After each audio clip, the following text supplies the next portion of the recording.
नांदेडमध्ये एका विद्यार्थ्यासोबत धक्कादायक घटना घडली आहे। पहाटे 5:45च्या दरम्यान इयत्ता 6वीत शिकणाऱ्या एका 12 वर्षीय मुलाचा मृत्यू झाल्याची घटना समोर आली आहे। वैभव संतोष पांचाळ असं मृत बालकाचं नाव आहे। मिळालेल्या माहितीनुसार शहरातील आनंदनगर भागात वानखेडे वसतिगृह आणि कोचिंग क्लासेस आहे। याच वसतिगृहात वैभव पांचाळ हा विद्यार्थी होता। शिवाय अनेक विद्यार्थी या वसतिगृहात राहून शिक्षण घेत आहेत। वैभव हा लोहा तालुक्यातील जोमेगाव येथील रहिवासी असून तो 6वी वर्गात शिक्षण घेत होता।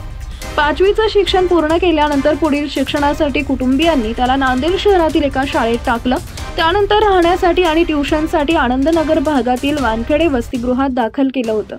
आज शनिवारी सकाळी 5:45 वाजेच्या दरम्यान 3ऱ्या मजल्यावरून तो खाली पायरीवर पडला।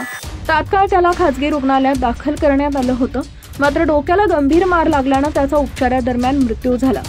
3ऱ्या मजल्यावरील पायरीच्या कठड्यावरून घसरून खाली पडल्यानं त्याचा मृत्यू झाला असं सांगण्यात आलं।